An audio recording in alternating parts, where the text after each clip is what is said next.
Allahu Allahu Allahu Allah. Yamurnakum billahil ghurur. Kamu jangan tertipu dengan kehidupan dunia. Makanya saya itu orang yang paling fanatik sujud. Soalnya kalau suwun jenengan sing sujud. Wes sujud salat lima waktu lah nikmati. Karena sekali kamu terbiasa mensifati dunia ini penting, nanti kamu akan lupa mensifati akhirat itu penting. Dan itu awal kamu tergelincir dari ansawa isabil, dari jalan yang benar. Makanya tadi pepatahnya orang sufi apa? An-nasu niyamun wa idza matu indah. Manusia itu tidur, kalau mati baru. Terus contoh kedua begini.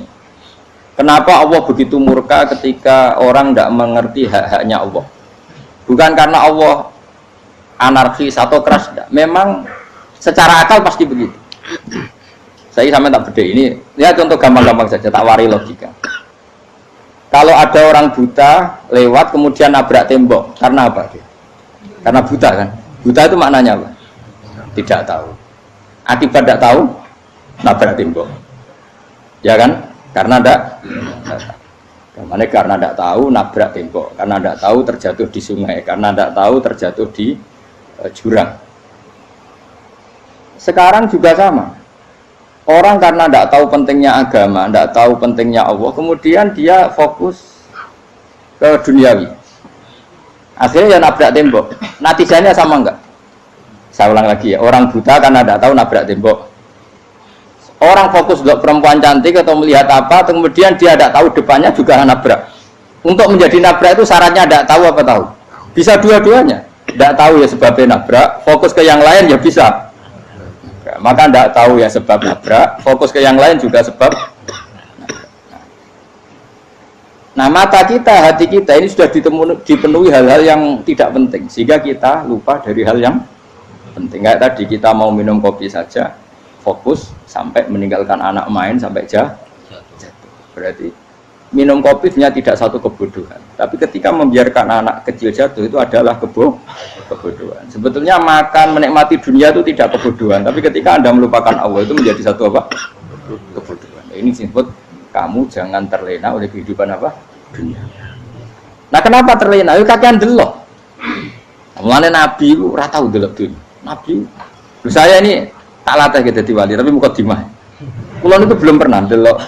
Saya pernah punya kakak wakil bupati, punya teman gubernur banyak tuh. Kalau delok susu rawani, mereka khawatir seneng. Nabi itu pernah, Nabi itu jenenge manusia pernah lewat gitu. Kemudian tonggo-tonggone Nabi kebetulan pas pulang bawa unta-unta banyak. Itu Nabi melihat mungkin 0, sekian detik. Itu dilori pangeran. La tamuddanna ainaika ila ma matta'na bihi azwajan minhum zahratal hayatid. Jadi misalnya kayak Rogen misalnya dulu wong numpak Alphard pejabat ono sing bukakno. Enak aja nak jadi wong ngono iku. Kalimat itu direkam oleh Allah bahwa Mustafa pernah ngomong enake jadi wong iku numpak Alphard ono sing bukakno. Tapi kita tetap kirim. Sehingga nanti di akhirat kalimat itu direkam misalnya nanti ternyata yang numpak Alphard misalnya nyuwun sewu misalnya yang numpak Alphard tadi tetap di neraka, kamu ya ikut di neraka. Karena dia menikmati Alphard lali akhirat. Kowe yo ngangen-angen kepengen seperti itu. Maka poinnya sama. Kalau pun rokok bareng. Terus ada orang sujud di musola, melarat sujud. Kowe tak pernah enak itu wong iku. Padahal sujud itu yang menjadi orang masuk surga. Terus kowe ditakoki ning akhirat. Kowe tahu angen-angen dadi wong sujud mboten nate. Tapi kowe tahu angen-angen mewah nate. Yes, seneng ono kira-kira gitu. Lha iku latara undal pas kowe roh ilmu yakin pas wae mlebu neraka. Iki mulane tak ajari dini kiat-kiat supaya kira mlebu. Makanya latih melihat dunia gue juga kesuwen. Misalnya di konco jadi pejabat. Kalau nanti di keluarga pejabat sampai sekarang pun saya sering punya teman. Buat nanti kalau melihat bahwa dia pejabat. Karena saya takut dosa. Saya melihat dia seorang mukmin yang sujud, yang sholat. Saya bodoh sekali kalau melihat dia pejabat. Karena itu tidak ada artinya di akhirat. Saya sampai sekarang yang saya melihat presiden orang yang mukmin, sehingga saya harus hormat. Saya melihat bupati orang yang mukmin, sehingga saya harus hormat. Melihat sampean ini wong sing mukmin, malah gue jalalan barang ini sudah mukmin plus. Jadi rasa tiga ekor tuh pinter gue jalalan budol bisa gaya bisa. Budol lu rana mana nih?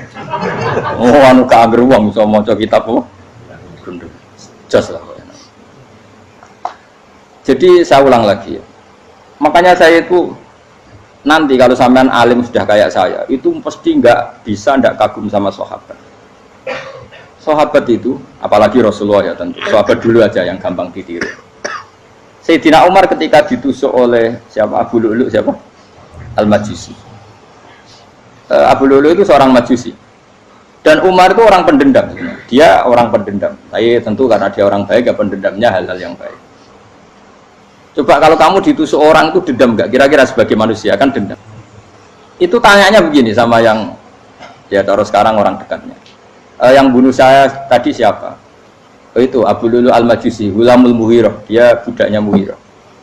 Majusi, iya ya Umar. Dia sudah mau mati. Itu ngetikan gini, sama siapa alteknya?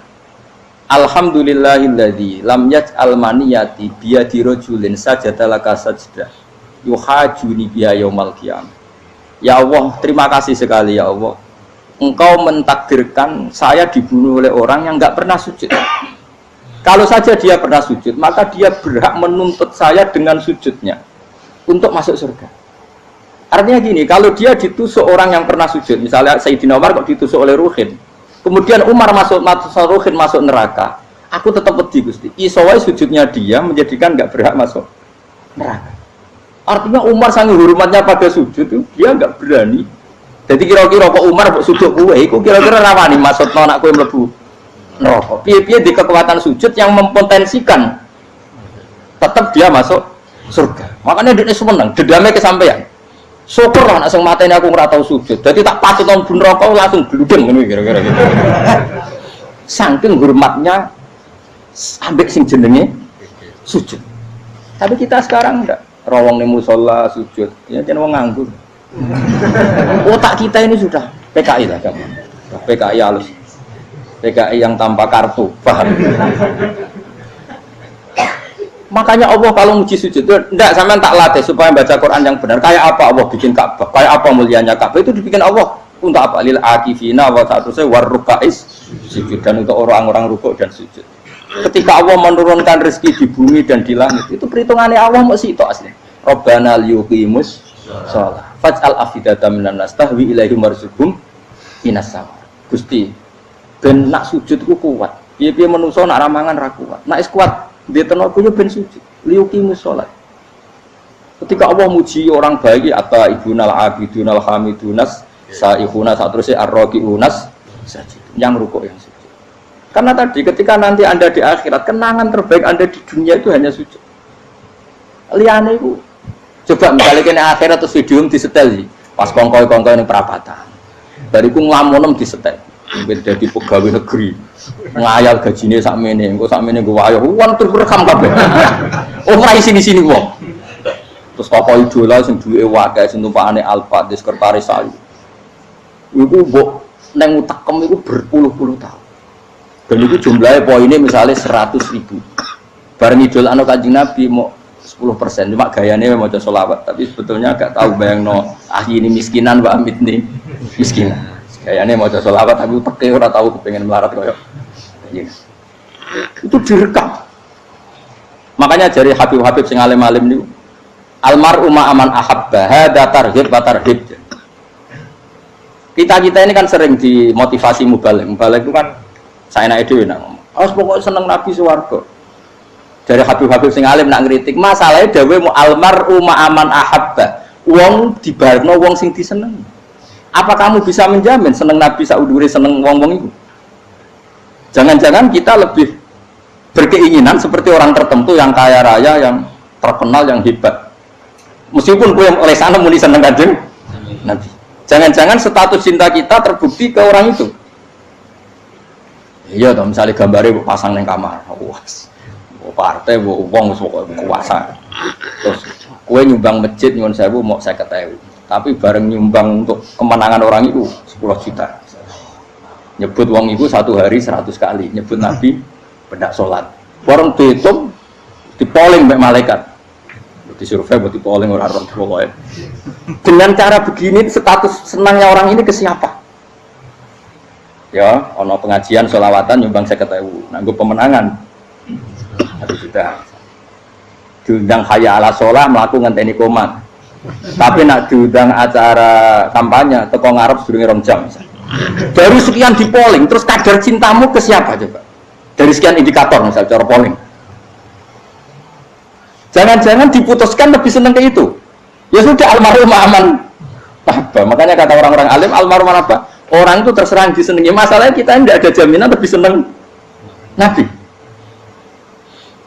Ya orang ada jaminan. Saya aman misalnya. Hitung dewi-dewi. Rasa menang terus kok begitu. So wis kadung terus. So wis kadung. Makanya Sufyan Ats-Tsauri itu jadi wali. Kurang sama mergo ibadah. Sufyan Ats-Tsauri gurunya Imam Syafi'i. Jadi wali itu sederhana. Sama tak ceritanya orang-orang jadi wali dengan cara yang sederhana. Tapi kan niru copy paste ya, artinya orang apa ya, KW lah. Kalau niru gak apa-apa, tapi KW kebaikan.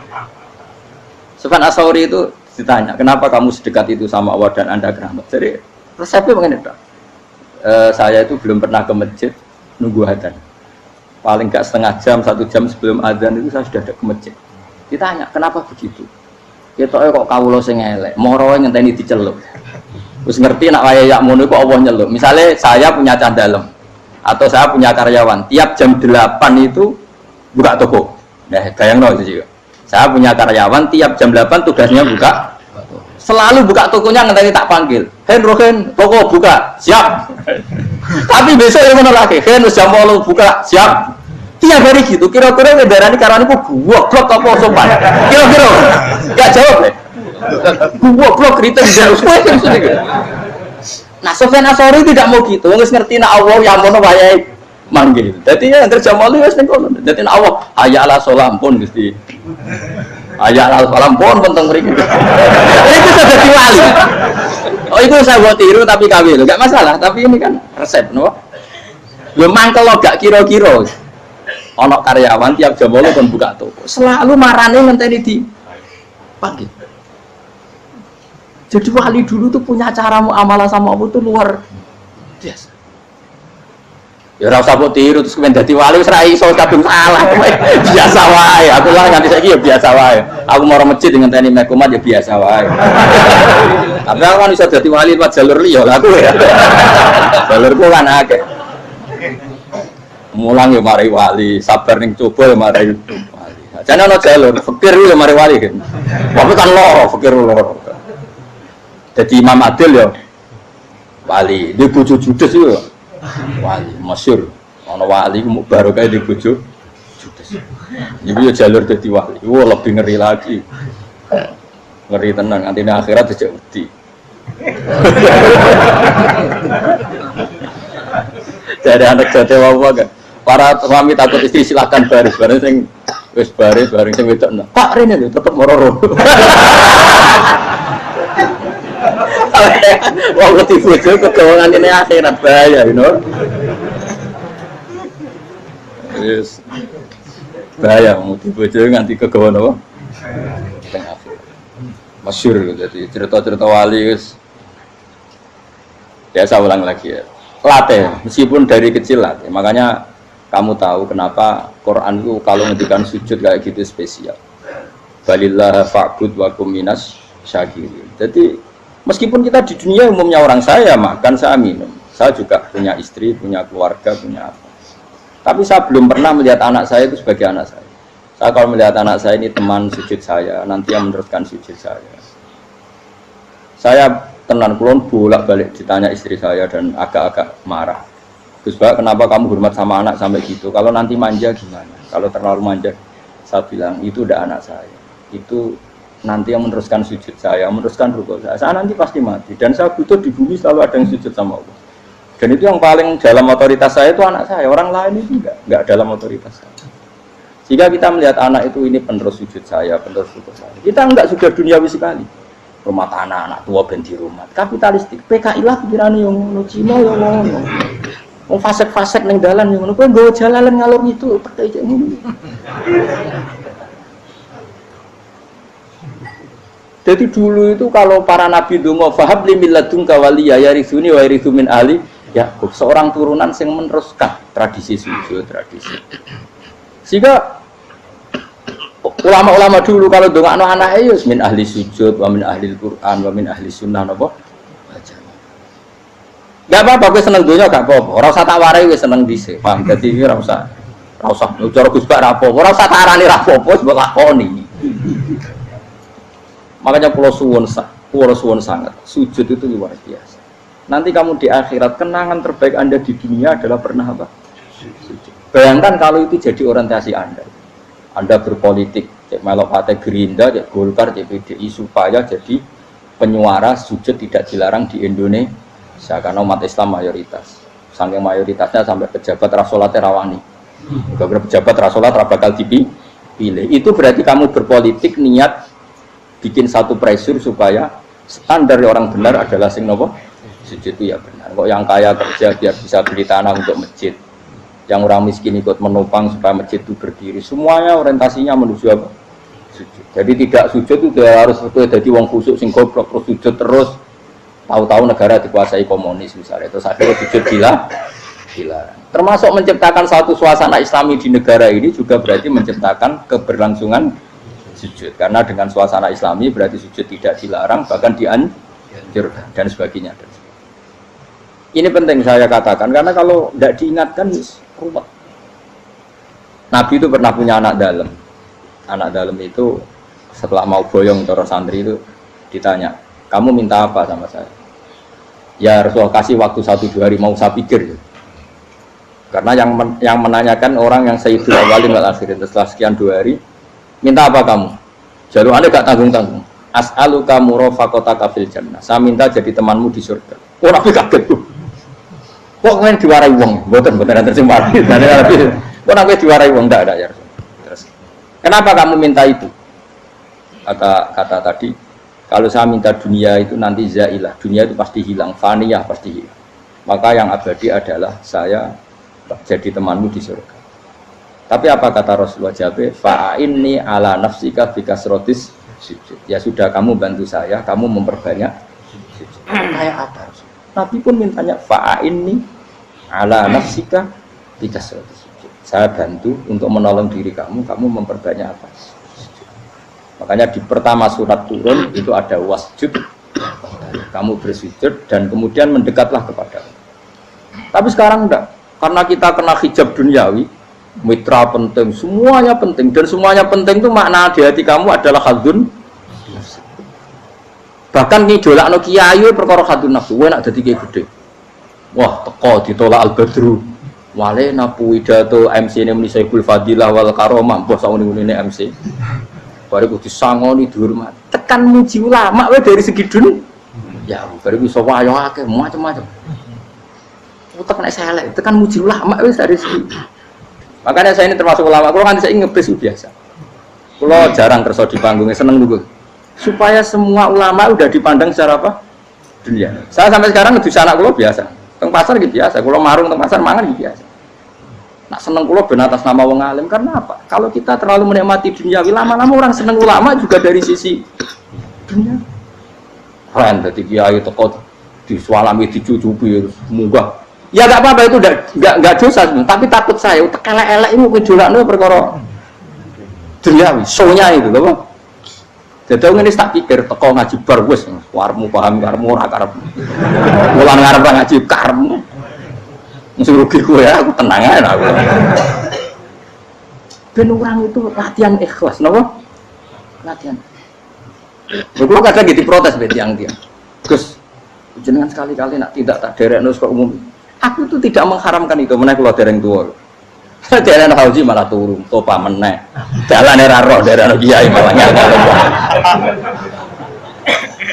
Harusnya tahu tak mendarat nang kota, akan sepeda motor kan terno ning gone Malibu. Jalan itu tak roh malah jalan neraka. Lha kan jalan akhirat cara roh dunya ra roh. Lah tak kowe wong iso urip. Jalan dunia ora roh, jalan akhirat ora mbok roh iku apa. Repot. Jadi kenapa saya tidak mau, bukannya menolak. Saya senang kalau kiai-kiai terhormat, senang sekali. Saya senang kalau ada ulama dihormati, karena supaya jadi tradisi ulama itu terhormat. Tapi jangan semua ulama mau dihormati. Nanti lama-lama jadi siklus. Tekan mencintai kiai saja karena fasilitas. Gue senang jadi imam masjid akbar, masjid Istiqlal, imam besar. Senang mergo kenal presiden, datang dikawal. Senang jadi sudes, wah keren, sholat ngarepe Ka'bah, teko dikawal askar. Ya kalau senang karena itu kan berarti menjadi dunia. Itu sirinya kenapa Rasulullah ketika ba'da Fathi Mekah sudah menguasai Mekah, sudah naklukkan Mekah Madinah. Nabi itu satu hari terbiasa mau sarapan saja kadang nggak ada yang dimakan. Tanya ya Aisyah, apa saya bisa sarapan? Enggak ya Rasulullah. Ya sudah saya tak puasa. Supaya tetap terkontrol bahwa umatnya mencintai beliau bukan karena kebesaran. Itu Rasul. Itu setelah periode Mekah loh, jangan kira itu periode Medina. Apa? Itu periode apa? Medina loh. Periode yang setelah Nabi punya segala. Tapi Nabi tetap seperti itu. Kenangannya Aisyah sebagai istrinya apa coba? Dia cantik, cantik sekali. Aku tahu jajal turun ngarepin Nabi terlentang. Ya Nabi tetap sholat. Nah beliau sujud sikilku tak ingkret no. Nah beliau ngadeg tak lonjoro meneh. Jadi Aisyah wa ana muqtaridotun bene adi turu terlentang. Jadi cara ya sudah terlentang. Nabi nak sholat suwingat, dia tetap sholat. Tapi di bojo ayu orang ngerasa sholat. Bojo elek ora sholat. Bojo elek amen junub menawa. Sekali ora kena go contoh kasus itu wong kasus. Kowe di bojo ayu prawan turu karepku sik sholat ora bos misale lho. Pemene wong jegoten wae tambah. Mustafa kalau orang nyek jegoten liyane ora mergo nang nyek wong akeh dosa, nang nyek wong sitok ora. Misale dosa tak hitung mau ke sore. Aku nyek dosa sitok, mulang ganjarane 10, cek susu piro? Cek surplus orang dagang cek. Cek badi. Iku ana adene ra ikhlas. Ora ra ikhlas aku ya ra ikhlas ilmuku, malah lara. Malah ora pengen teluas sebenarnya. Makanya ini dipikir ya, saya ulang lagi, harus dipikir secara matang-matang bahwa kita tidak boleh terlena oleh kehidupan dunia. Menjadi bodoh kan Anda minum teh, kemudian anak Anda jatuh di pinggir Anda. Paham ya? Nah sekarang menyangkut mukjizat. Ini masih tentang ayat ini, nanti sampean tahu logikanya. Tak bedain, tidak jawab satu-satu aja. Karena iman sarannya harus tahu. Fa'lam, fa'lam itu tak tahu. Fa'lam annahu la ilaha. Ketika sekarang telur, saya memberitahu misalnya, Fen, telur ini udah dipitik, cara kowe mungkin tor. Ayo jawab satu-satu. Mungkin kan?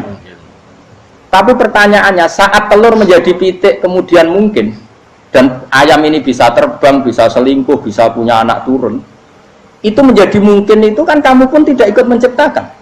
Ikut nggak kamu menciptakan telur menjadi ayam? Tidak kan? Kan di luar kudrah kamu, di luar kemampuan kamu. Tapi kamu bilang itu mungkin. Ada onta yang buting, yang sudah hamil sudah. Kamu bilang nanti onta ini mau punya anak dan anaknya nanti bisa jalan seperti induknya. Kamu katakan apa? Mungkin. Tapi saat Anda katakan mungkin, Anda ikut menciptakan enggak? Enggak kan? Tetap itu kudrahnya Allah. Tetap itu. Maka para nabi itu tidak tahu bedanya antara onta yang keluar dari indukannya dan keluar dari batu. Itu syaratnya jadi nabi, syaratnya jadi wali. Nah, saya kira ono nabi. Makanya Nabi Soleh ditakoki, bukti nak kudrah pangeran itu. Lah kamu minta apa kata Nabi Soleh? Silahkan ada unta keluar dari batu itu. Nabi Soleh bisa. Ya tenan terus unta keluar dari batu. Terus kaumnya gawok. Wah kok hebat tenan unta metu kok batu. Jare Nabi Soleh, ya padha karo unta lahir kok indukane. Bedane apa? Ya beda. Lah bedane apa? Metu kok watu kok ora melok gawe. Metu kok indukane ya ora melok gawe. Bedane apa? Tapi tak temu kena hijab, cuma niku ana bedane. Cara nabi-nabi ora roh bedane. Lah kula termasuk warasatul anbiya ya ora roh bedane cara. Waras utek kula niku waras. Lho lha iya misale kowe cara iman seperti itu yakin dadi wali. Wes sampe amatir-amatir lah wali swasta lah. Pokoke wis dadi wali. Jadi manusia itu lucu, sesuatu yang dia pun tidak bisa. Iku sok bedakno. Kalau telur menjadi ayam mungkin.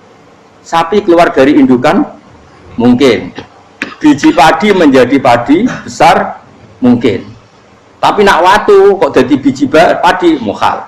Lu saat yang dikatakan mungkin itu apakah manusia ikut memberi Tidak kan? Ikut menciptakan? Harusnya kan tetap bilang, yo aku menyaksikan itu karena ada kekuatan X yang menciptakan itu. Harusnya dia kalau mau konsisten kan, saya tidak bisa menciptakan telur jadi ayam, tapi ada kekuatan lain yang menciptakan dan saya tidak bisa. Jadi telur keluar dari ayam ya kita tidak bisa menciptakan, sapi keluar dari induan ya kita tidak bisa menciptakan, termasuk untanya Nabi Soleh yang keluar dari batu besar kita. Makanya semua Nabi itu tidak tahu bedanya, itu bedanya Nabi sama enggak Nabi. Makanya Nabi itu tenang ya, masyhur. Ketika perang Khandaq, Nabi itu kelaparan. Kemudian Jabir datang, ya Rasulullah, istri saya menyiapkan makanan untuk orang 6, karena kambingnya hanya kecil. Maka hanya orang 6 saja engkau boleh datang ke situ. Tapi Rasulullah dengan santainya, ya ahlal Khandaq.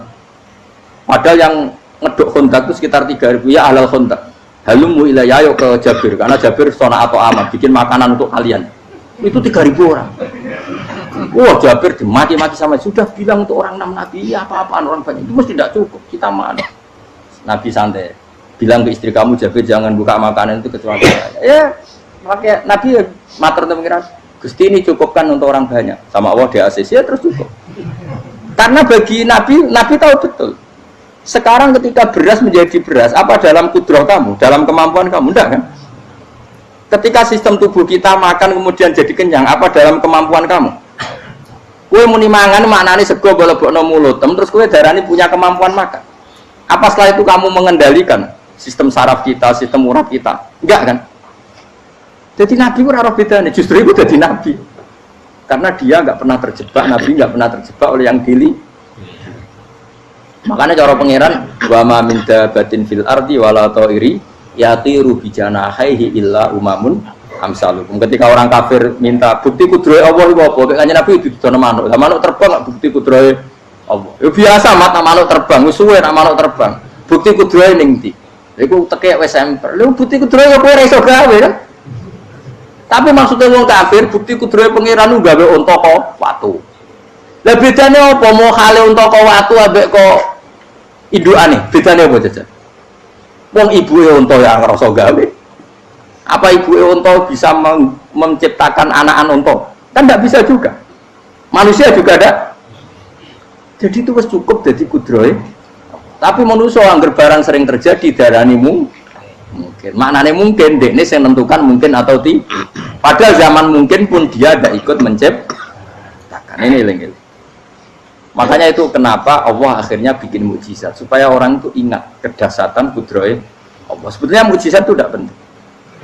Maksudnya tidak penting tadi untuk iman sebetulnya tidak perlu mukjizat. Makanya ketika Rasulullah SAW ingin nuruti mukjizat yang diminta orang kafir, Allah malah ngelingno inna fi khalqis samawati wal ardi wakhtilafil laili wan nar. Sajane ana langit, bumi, ada lautan, ada apa itu sudah bukti kudrohe. Nah sekarang mukjizat kok ngenteni unta keluar dari apa tadi? Batu, ngenteni Nabi Soleh. Lautan merah di sebelah tongkatnya Nabi Musa terus terbelah. Itu dari mukjizat. Kalau itu maknanya mukjizat karena manusia tidak mampu, apa manusia mampu bikin lautan? Kan tidak mampu juga. Kenapa itu tidak dikatakan mukjizat? Lagi-lagi karena wis kena mataul huruf. Paham jelas ya? Makanya kata Allah, saiki wong ora percaya hari kebangkitan. Alasannya masa manusia jadi tanah menjadi manusia? Memangnya manusia yang sekarang hidup itu dari apa coba? Sengke nado melok pilek, pilpres, melok dukung mendukung itu memangnya dari apa coba? Dari tanah kan? Mestinya hari kebangkitan sejati ya sekarang ini orang-orang dari tanah sekarang berkeliaran ini harus go jalalan mu'alon idul maknani. Itu ya kok lemah. Kemudian setelah jadi tanah mati orang engkar, wah ini nggak mungkin jadi manusia lagi. Padahal zaman sekarang jadi manusia itu karena kudrohnya manusia apa karena Allah?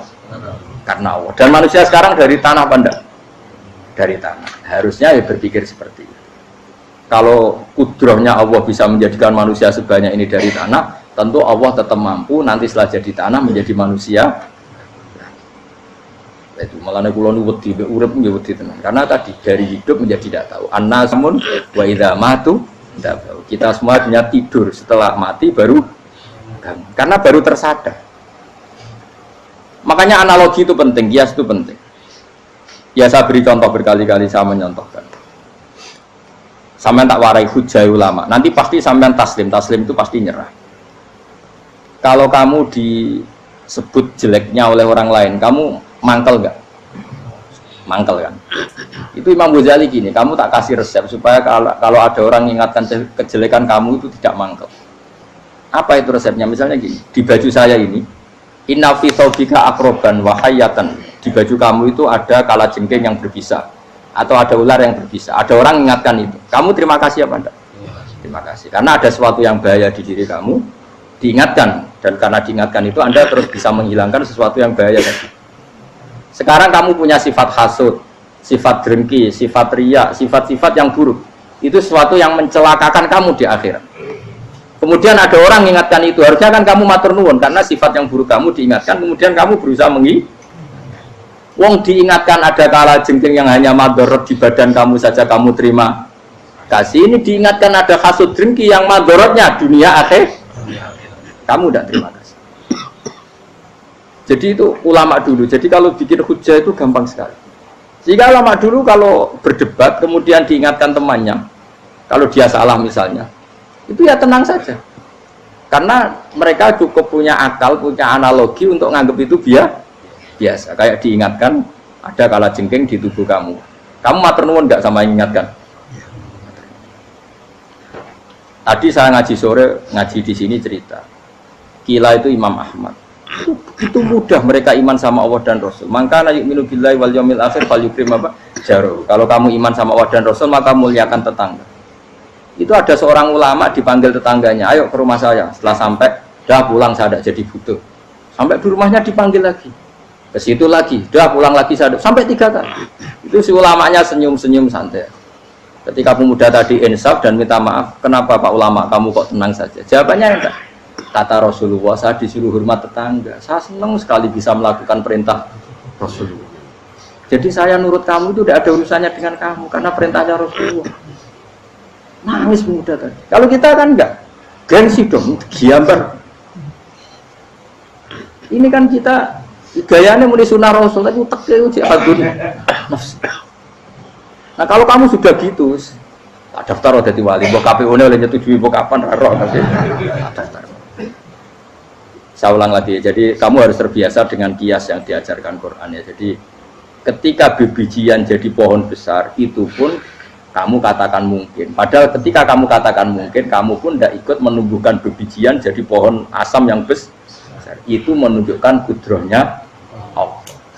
Artinya sebetulnya kamu hidup semuanya itu hanya menyaksikan kudrohnya Allah tanpa kamu memberi kontribusi. Kenapa kamu yang menentukan mukhal dan tidak mau? Harusnya mau taslim menyerahkan diri nak kabeh mau nyekseni kekuasaane Allah. Itu sing dimaksud Quran apa ya tanazzalul amru bainahunna lita'lamu annallaha ala kulli syai'in qadir wa annallaha qad ahata bi kulli syai'in ilma. Alam raya dibikin variasi kayak gini mau tujuannya Allah supaya kalian menyaksikan kemampuannya.